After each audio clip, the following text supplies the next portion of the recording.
오늘 주시는 하나님의 말씀은 시편 9편 말씀입니다. 할렐루야. 오늘 말씀은 심판하시는 하나님, 그 하나님에 대한 감사의 시입니다. 감사의 시. 시편에서 이런 감사의 시를 만나는 것이 그리 쉽지 않습니다. 5편을 읽으면 그 중에 한 편 정도가 감사의 시인데, 오늘 이 시편 9편은 전형적인 감사의 시의 모습을 가지고 있습니다. 항상 그 시편을 볼 때 이 시는 그야말로 시라고 하는 것, 시편은 시라고 하는 것에 염두를 두셔야 돼요. 시에는 항상 운율이라는 것이 있습니다. 그 운율을 따라서 읽어야 되고요. 그리고 이 시에는 상당히 많은 비유가 사용됩니다. 그래서 어떠한 것들을 소개하고 설명할 때 비유를 들어서 설명을 하고 소개를 하고요. 그리고 이 시의 특성상 반복법이 있어요. 시를 구성할 때도 옛날 우리나라 사람들도 시조를 읊었는데, 시도에도 그 형식이 있거든요. 뭐 앞에는 3글자, 뒤에는 5글자, 5글자 다음엔 또 몇 글자, 이런 거 형식이 있는 것처럼 요 구약의 시편에도 일정한 형식이 있습니다. 이런 그 형식을 보고 내용을 파악을 해야 도대체 요 시편에서 무엇을 노래하고 있는 것인가 하는 것을 발견할 수 있습니다. 자, 이제 그런 원칙을 가지고 시편 9편을 좀 보면 1절에 내가 전심으로 여호와께 감사하오며 주의 모든 기사를 전파하리이다. 여기서 이 감사한다는 것은 사실은 원문을 보면 하나님을 내가 노래합니다, 그렇게 되어 있어요. 하나님을 내가 노래합니다. 노래를 하되 나의 아주 모든 마음을 다해서 하나님을 노래합니다. 근데 그렇게 하나님을 노래하는 이유가 뭐냐 하면 하나님께서 행하신 그 놀라운 일들을 내가 보니까, 그 하나님이 행하신 그 놀라운 일들을 내가 보니까 하나님 앞에 이렇게 노래하지 않을 수밖에 없습니다 하는 그런 표현이에요.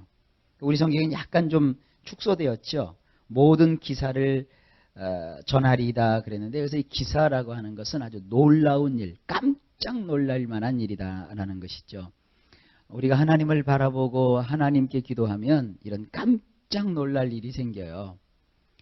나쁜 일이 생겨도 깜짝 놀라지만 참 놀라운 축복을 받고 응답을 받아도 깜짝 놀랄 만한 일이 생겨요. 그래서 이런 고백을 합니다. 내가 지금 꿈이야, 생시야. 어떻게 나의 인생 가운데 이런 일이 있을 수 있을까? 이제 그런 일을 이 다윗이 겪은 것이죠. 그래서 그로 인해서 할 수 있는 인간의 일이 뭐냐? 하나님을 기뻐하면서 노래하는 거예요.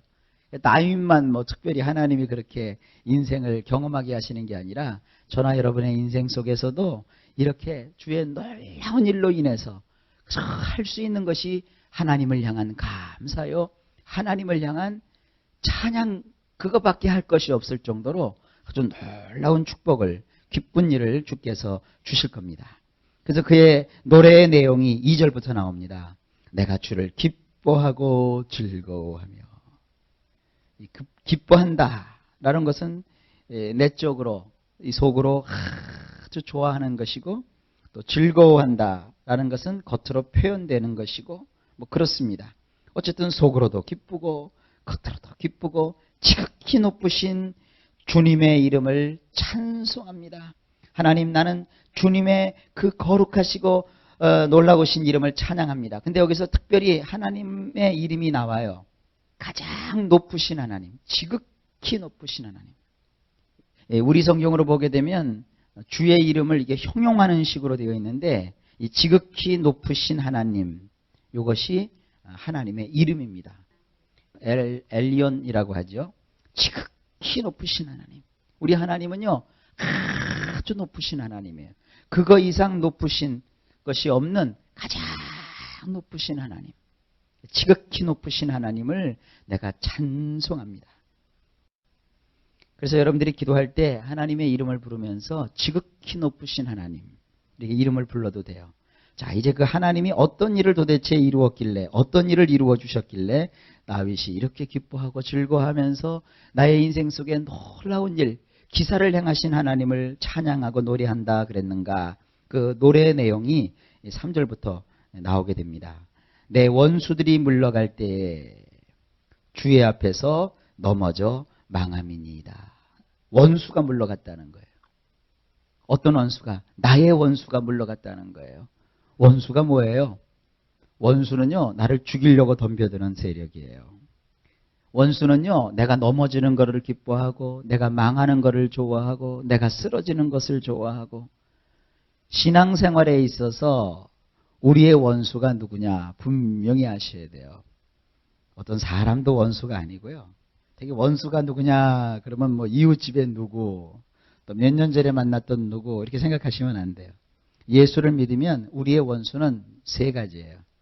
첫째로 마귀가 우리의 원수예요. 마귀는요, 절대로 우리가 잘 되는 꼴을 못 봐요. 예수님께서 마귀의 실체에 대해서 요한복음에서 말씀하고 계시죠.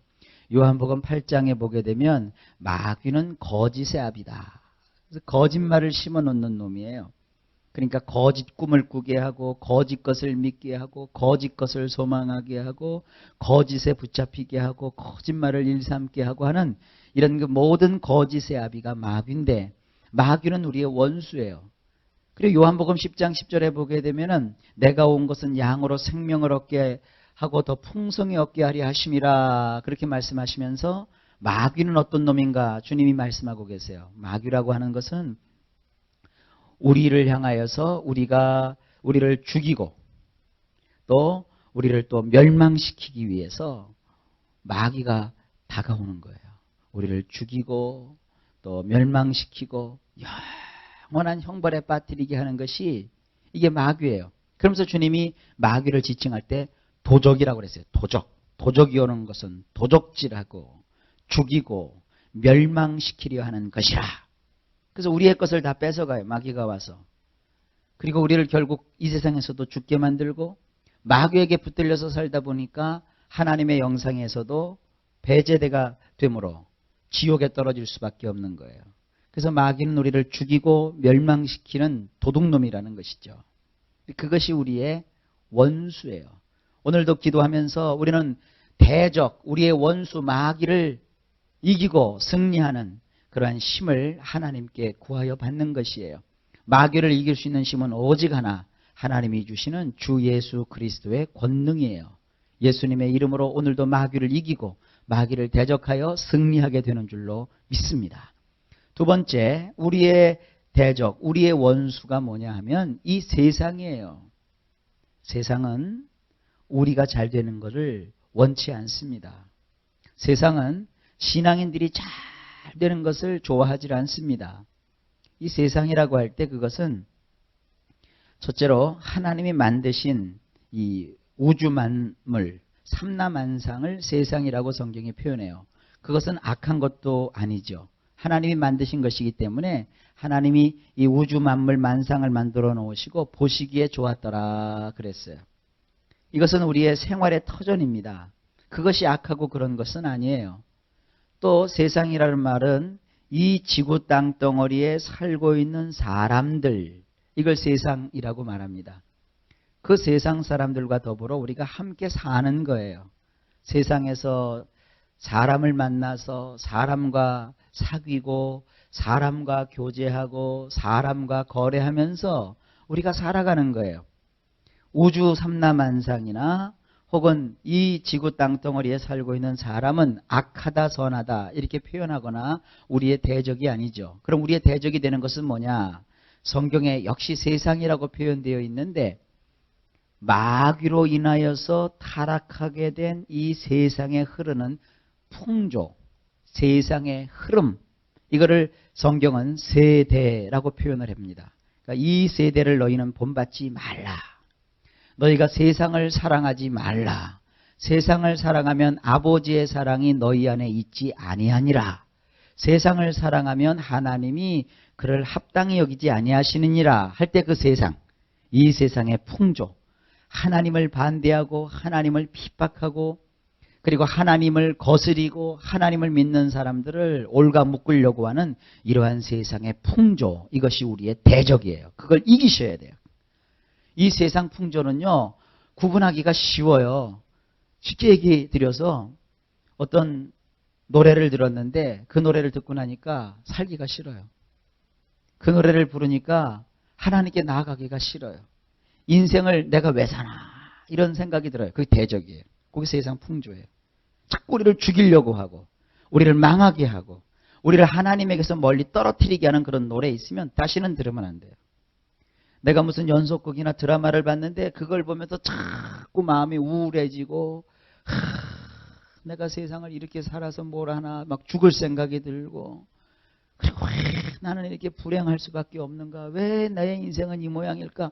자꾸 그런 그 생각이 드는 드라마나 이런 것이 뭐냐? 우리가 대적해야 될 세상의 풍조를 담아놓은 것이에요. 하나님은 이 세상에서 너희가 살기 좋아라, 행복하라 그렇게 말씀하지는 않으세요. 이 세상에 살면서 하나님을 만났기 때문에 행복한 것이고 예수님 안에 있기 때문에 기쁜 거예요. 그래서 그걸 보니까 하나님의 사랑을 더 깨닫게 되고 하나님을 더 찾게 되고 힘을 얻게 되고 이런 거를 붙잡아야지. 그게 내 아군이죠. 자꾸 내 마음을 괴롭히고 슬프게 하고 아프게 하고 막 무섭게 하고 이런 건 붙잡지 마세요. 그게 우리의 대적이에요. 나를 넘어뜨리게 하고 나를 망하게 하는 것을 여러분들 멀리 하시기를 주의 이름으로 축원합니다. 또 어떤 사람을 만났는데 그 사람만 만나면 기분이 안 좋아요. 그 사람만 만나면 그냥 신앙이 뚝뚝뚝뚝뚝 떨어지고요. 그 사람만 만나면은 자꾸 화가 치밀어 오르고요. 하나님에 대해서 불만 불평이 막 마음속에서 일어나면 그 사람 마음을 잡고 있는 것이 세상 풍조란 말이에요. 우리는 만나면 무슨 얘기를 해요?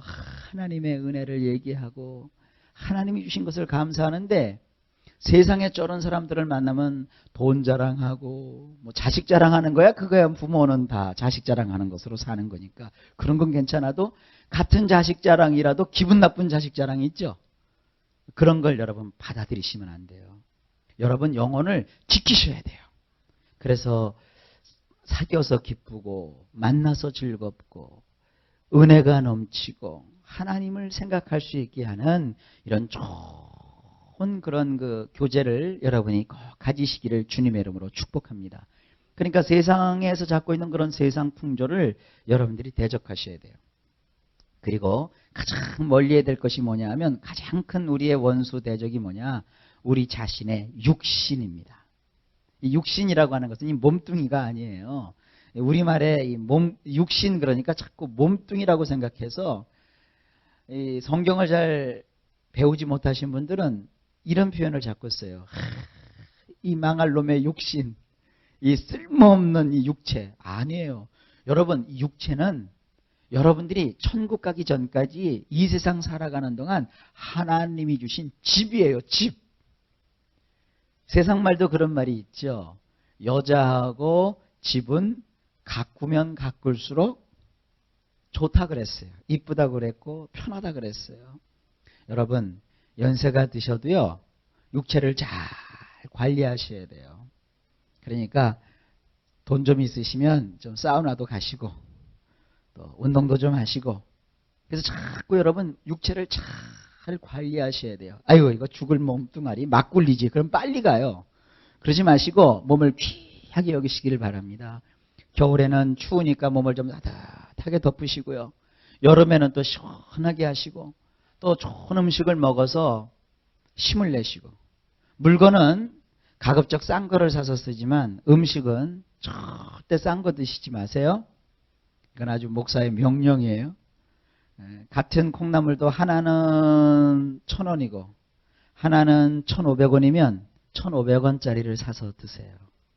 거기 분명히 뭐가 있어요. 그러니까 물건은 좀 싼 거 사도 되지만 먹거리 그리고 자기 몸을 관리하고 이런 것에는 물질을 아낌없이 투자할 수 있어야 돼요. 근데 요즘 현대인들은 거꾸로죠. 몸을 꾸미고 가꾸는 데는 돈을 팍팍 써도 자기의 건강을 돌아보는 데는 정작 건강을 돌아보는 데는 소홀히 한다고요. 그러니까 육체의 말, 또 육신, 그것은 그런 게 아니에요.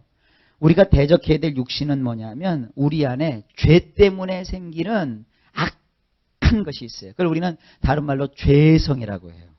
하나님을 믿는다고 하고 성령으로 산다고 하면서도 자꾸 우리 속에 악한 것이 있는 것을 보지요. 그래서 사도 바울은 로마서 7장에 보면 우리 안에 그런 그 육신의 병폐가 있다고요. 하는 것을 보여주었어요. 우리 마음은 하나님을 향하여 가까이 가려고 하는데 우리 속에 있는 육신은 자꾸 우리를 하나님에게서 멀어지게 하고 떨어지게 한단 말이에요. 그게 나의 원수예요. 그걸 여러분들이 신앙으로 극복하고 이기셔야 돼요. 그러니까 원수가 멀리 있는 게 아니라 사실은 내 안에 있단 말이에요. 그런 것들을 우리가 원수라고 하는 거예요. 근데 감사한 것은 그 원수를 하나님은 내게서 물러가게 하신다는 거예요. 주의 앞에서 넘어져서 그 원수가 망한다는 것이에요. 망한다 그러니까 뭐 우리식으로 생각해서 망하는구나, 원수가 망하는구나 그렇게 생각하지 마시고 원수를 멸망시켜버린다. 원수를 하나님께서 힘을 못 쓰게 만드신다. 원수가 내 앞에서 무력하게 하신다 하는 거예요. 그렇습니다. 우리가 성령 충만하고 하나님의 은혜에 충만히 거하게 되면 조금 전에 말씀드렸던 세 가지 원수가 우리 앞에서 맥을 못 추어요. 사탄이 왔다가 물러가는데 어떻게 물러가요? 한 길로 나를 치러 들어왔다가 7길로 도망하게 되는 거예요. 세상 풍조가 나를 붙잡으려고 왔지만 하나님을 내가 붙들기 때문에 세상 풍조가 더 이상 나를 요동치 못해요. 그래서 산이 무너져 내리고 바다가 흉용하여 엎어질지라도 내 마음이 두렵지 않다. 그렇게 고백을 한 거예요. 우리가 신앙을 확 붙들고 있으면 말이죠. 무슨 일이 생겨도 우리가 흔들림이 없어요.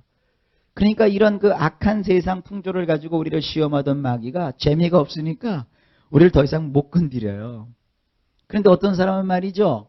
뭐 조금만 일만 있으면 하나님을 원망하고 조금만 일만 있으면 하나님을 대적하고 이러니까 마귀가 재밌어가지고요. 자꾸 시험거리를 주는 거예요. 시험이 와도요. 한 번 이기고 두 번 이기고 세 번쯤 이겨버리면 더 이상 마귀가 시험을 하질 않아요. 이 세상에는요. 이렇게 우리를 괴롭히는 원수 마귀와 이 세상 풍조를 가지고 자꾸 우리의 영혼을 도륙하려고 하는 이런 악한 존재가 있어요. 근데 그 놈은 우리를 시험하려 그러다 안다면 그냥 가버려요. 여러분 예수님께서 이 땅에서 사역을 시작할 때 마귀가 와서 예수님을 3번 시험했지요. 그 마귀가 시험을 끝내고 예수님을 떠나갔다고요. 그리고 예수님을 떠나간 이후에 하나님이 천사를 보내셔서 그 지치신 예수님을 수종 들었더라. 그렇게 되어 있어요. 그것이 영적 원리이기도 해요. 마귀의 시험이 오면 3번만 이기란 말이에요. 이렇게 하나님 믿고 싶은 생각이 어느 때는 탁 떨어질 때가 있어요. 도대체 왜 이렇게 하실까? 그런 마음이 들거든 3번만 이기세요. 그래서 이렇게 이길 때 하나님께서 우리에게 힘을 주시는 거예요. 여러분 육신도 연약함도 3번만 이기시면 돼요. 3번. 대개 이제 성도님들이 열심을 내고 하나님에게 봉사할 때도 요 3번의 유혹만 이기면 돼요. 교회 생활할 때도 3번만 참으면 돼요. 그래서 하나님 앞에서는 이런 원수가 물러가는 일이 생겨요. 4절을 보니까 주께서 나의 의와 송사를 변호하셨고 보좌에 앉으사 나를 의롭게 심판하셨고 악인을 멸하셨고 6절에 보면 원수를 끊어뜨리셔서 아무도 원수를 기억하지 못하게 하셨고 7절에 보면 여호와께서 영영이 그 보좌에 앉으셨고 심판을 위해서 준비하셨도다. 그러면서 그 원수가 구체적으로 물려갔던 일들을 쭉 지금 적고 있는 것이에요. 8절에 보니까 장차 이러한 주님께서 공의로 세계를 심판하실 것이고 정직으로 만민에게 판단을 행하실 것이다. 이런 모든 것을 판단하시는 하나님께서 나에게 의로 재판해 주셔서 나를 원수의 압제에서 건져내셨도다. 지금 이걸 노래하는 거예요. 그러면서 9절에 아주 엄청난 찬송을 하죠. 여호와는 또 압제를 당하는 자의 산성이시요 환난 때의 산성이시로다. 이 산성은 다른 말로 하면 요새예요. 요새. 전투가 벌어지면 옛날에는 활이나 칼이나 창을 가지고 전투를 했단 말이에요. 그러니까 요새가 있으면 요새는 공략하기가 참 힘들어요. 우리나라도 보면 옛날 그 요동반도에 요동성이 있었죠. 그 요동성이 요새예요. 그러니까 중국의 수나라가 와서도 그 요동성을 넘지 못했고, 당나라가 와서도 요동성을 넘지 못했고, 또 평양에 보면 평양성이 또 요새예요. 그리고 여기 서울에도요, 북한산성이 있죠. 저게 요새라고 해요, 요새. 그리고 여기 남한산성, 그것도 요새예요. 그래서 외적이 침입하거나 아니면 북방의 오랑캐가 우리나라 조선에 침략을 했을 때도 이 북한산성이나 남한산성으로 왕이 피신해 가잖아요. 그게 안전하니까. 강화도는 배 타고 가는 곳이니까 거기도 역시 이 산성이 있고 요새가 있다고요. 우리 하나님께서는요, 우리의 요새가 되셔서 원수가 나를 압제하려고 하고 또 환란이 나를 휘몰아쳐서 무너뜨리려고 해도 거기에 있으면 그 환란과 압제 속에서 우리가 짓눌리지만 하나님께 피하면 우리를 무사히 하나님이 건져내 주시는 거예요. 오늘도 기도하면서 요새가 되시는 하나님, 산성이 되시는 하나님께 피하는 거예요.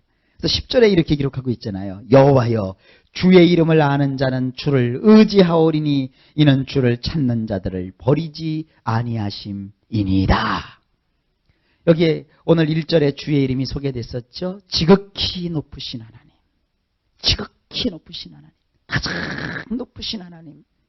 그 하나님의 이름을 아는 우리들은 주님을 의지한다고요. 왜냐하면 주님은 주님을 찾는 자를 버리지 않습니다. 오늘도 우리가 하나님을 찾기 위해서 이 자리에 나왔어요.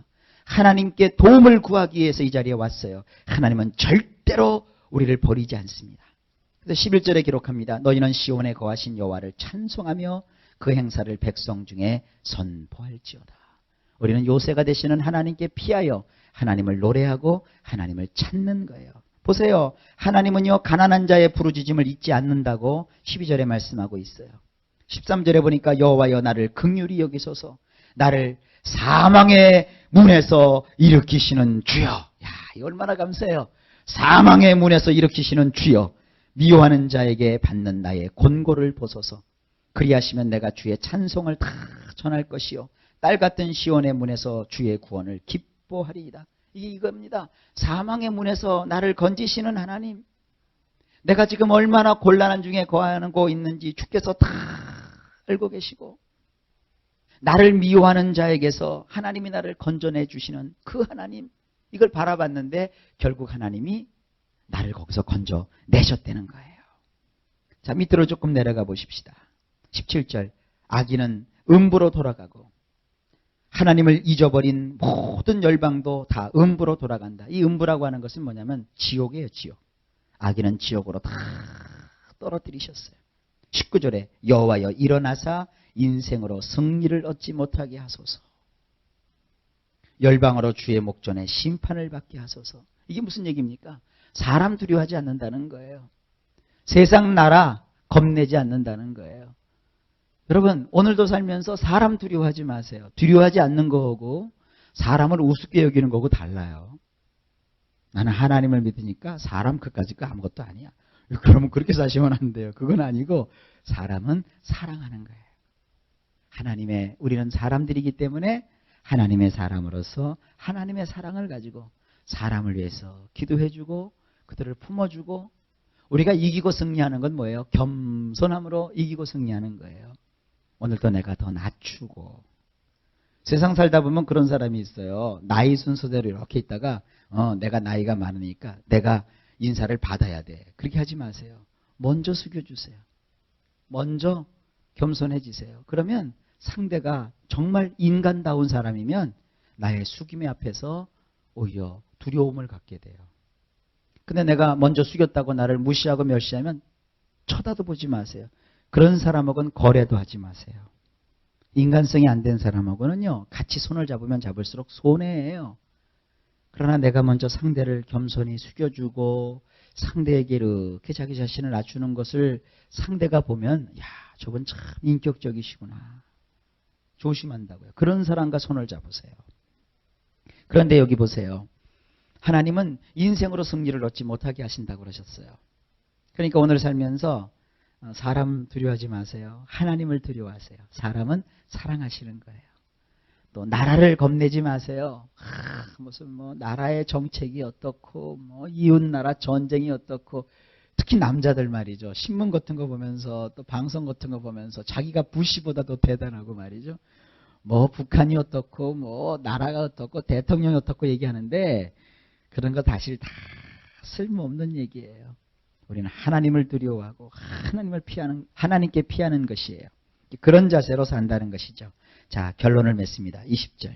여호와여 저희로 두렵게 하시며 열방으로 자기는 인생뿐인 줄을 알게 하소서. 인생뿐인 줄을 알게 하소서. 여기서 인생은 뭐냐면 사람이라는 거. 사람이라는 게 뭐냐면 아담이라고 하죠. 아담. 흙에서 만들어진 존재다. 우리는 흙에서 난 그런 연약한 존재예요. 자, 우리도 역시 인생이죠. 그러니까 인생은 하나님을 의지하고 하나님을 사모하고 하나님을 찬양하는 데 큰 인생의 보람이 있고 뜻이 있는 겁니다. 자, 하나님은요. 우리 인생 가운데 승리를 주시는 아주 높으신 하나님이십니다. 이 지극히 높으신 하나님을 우리가 의지하고 나아가면 저나 여러분의 인생 속에 깜짝 놀랄 일을 하나님이 일으켜 주실 거예요. 그런 놀라운 축복이 여러분에게 있으시기를 나사렛 주 예수님의 이름으로 간절히 축복합니다.